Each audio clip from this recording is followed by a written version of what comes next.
Alright guys, here we are back at the sink. I've got a glove on this hand because I got a sore on my thumb and I don't want to expose it to the tank water and stuff necessarily.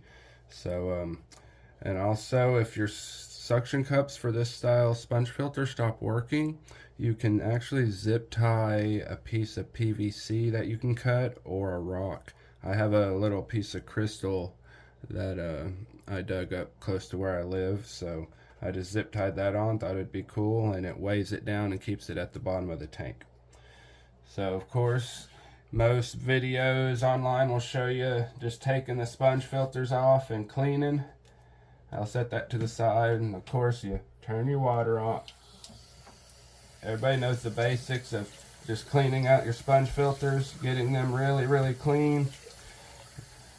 We'll go ahead and go through that real quick with you guys, and then I'll show you the extra tips that I do to really make it work like new again, because there's some parts inside this mechanism that get clogged up that you need to take apart and clean, and I'll show you guys what I do to do that here in just a minute.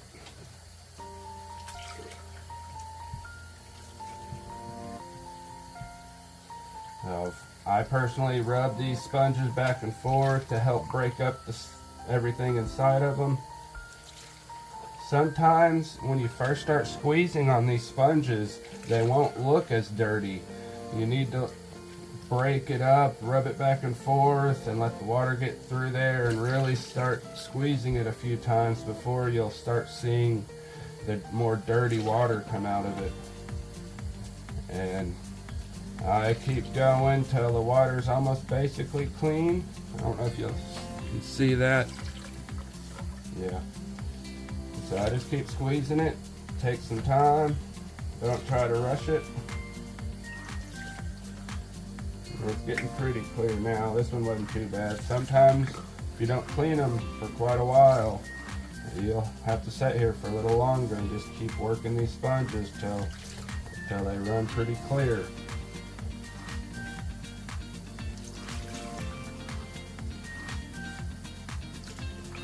Alright, that one's pretty good. I'll set it aside to a little container I have.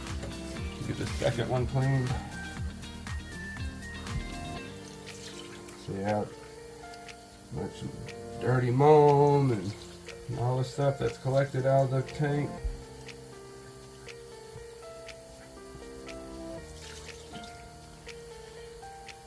Keeping these clean really helps the quality of the tank. Keeps the water looking clear.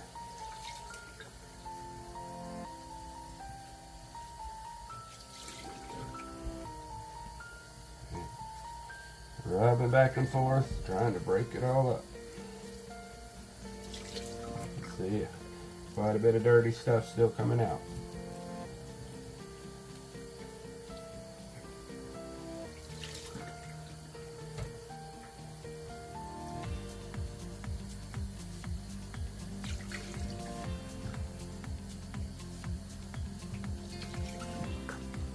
Getting a little closer now. So I currently have right at about 100 tanks set up, and they're almost all of them, I'll take that back, of 90% of them are ran off sponge filters. I have a sump system on 9 tanks, and I have a few filterless tanks. But other than that, I have all sponge filters. I do not have any hang-on backs currently in operation. Not that I don't like them, I have a linear piston pump that powers the whole fish room. So it's just more convenient and less plugs I have to use. I use one air pump to power each fish room. So I have 2 separate fish rooms, and I have one air pump for each fish room that runs the whole room. Alright, this one's about clean. I'm good with that.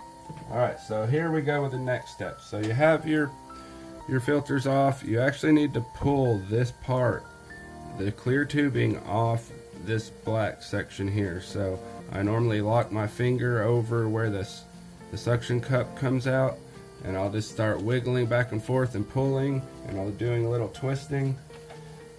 So I try to do it on camera, but it's hard. I normally twist these down out of the way, and you got to hold this piece because if you just pull up on it, it'll separate here, but you actually need to separate this from here. So, and that's why I lock my finger over that part. So wiggle back and forth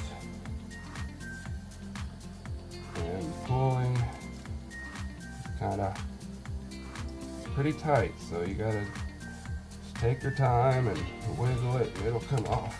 There we go. Hit the camera. So you can set this aside if you want. You can clean this tubing out.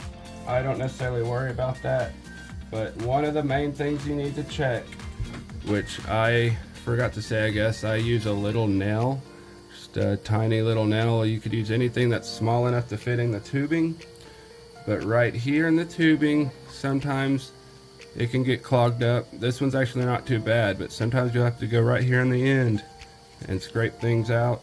You have to check both ends. See, right here at the top where the airline goes in, that's normally not too much of a problem.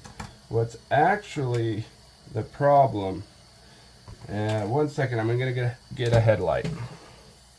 Down inside here are little ridges where the air comes out. Just gonna take that off.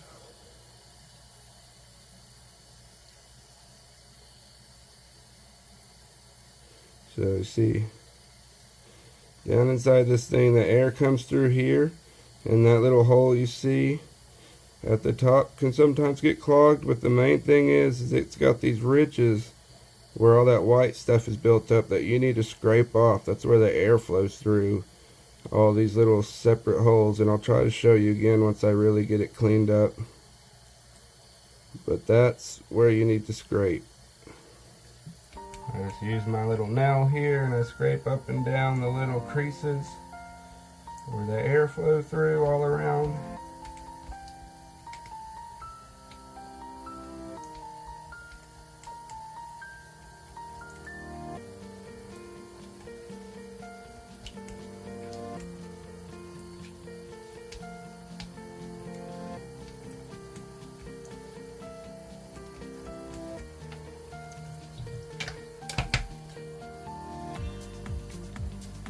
I also have a little bottle brush cleaner that I can use to shove down in here and help clear some of the gunk out.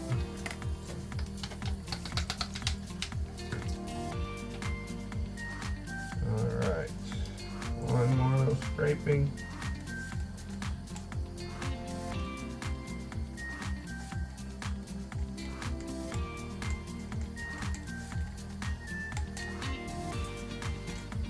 If you have harder water, this is going to be more important to do because you'll have calcium build up, and that's my main issue because I'm on well water. Alright, so I think I'm pretty happy with this. See if I can get it to focus down in there. It's a whole, not all that white stuff built up inside. I really wish I could get it to focus better.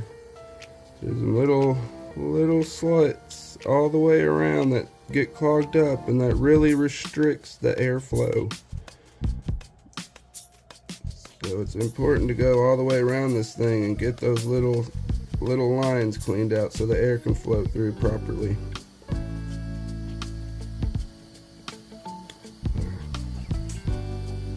Alright, but other than that's pretty it. That's pretty much it for this sponge filter. Next we'll go to my preferred sponge filter. Alright guys, we're back with the Aquarium Co-op sponge filter. These are the ones I've really been enjoying and just prefer to use the past couple of years. So I'm going to show you how to properly clean this style of sponge filter. It doesn't matter if it is the Aquarium Co-op or the standard all black one that you see on Amazon or online a lot. The Gemco ones, any of them. Again, you can take this, you can take your bottle brush, run it through the inside, and it'll clean it up really well. Set this aside real quick. We'll start on this. I'll turn the water on. I try to have my sink water close to the same temperature as the tank water. I'm not sure if it matters as much, but just something I prefer to do. Get it pretty close.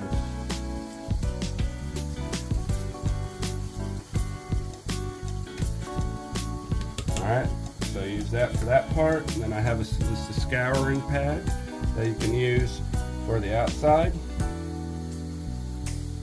You really want to clean these up good.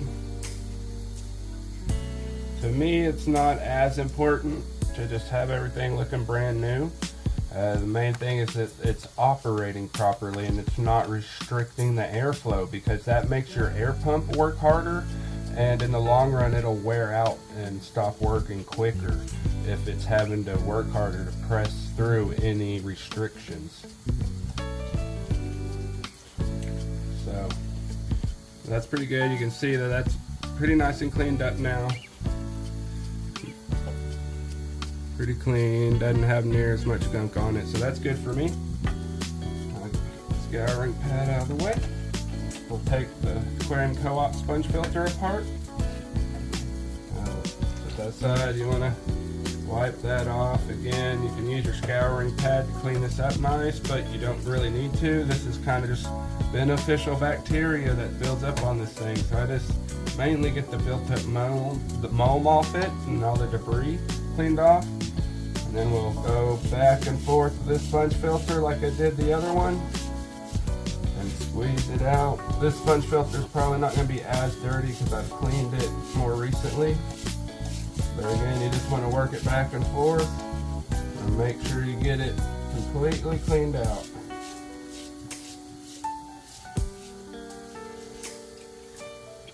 Good.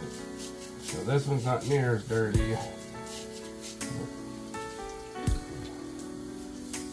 I just want to show you the process. You just want to do it the same as the previous sponge. Keep squeezing it, going back and forth. You want to do it a few times to make sure you've really got in there and broke up the debris and got it to come out. There's still more stuff coming out. If you can see, that water's pretty dirty still. If you hit it against the sink like that, work it back and forth. I've got most of it out.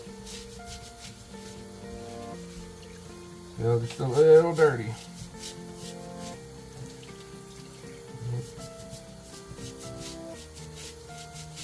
And probably can hear the sponge filter rubbing against itself. And it's just really breaking it up. It's like self-cleaning. Alright, so go ahead and hit that last bit out. I find that that helps get the last little bit out of it. See, it looks darker there coming out than it does working it back and forth. So there's a couple of techniques to really get the debris out of the sponges.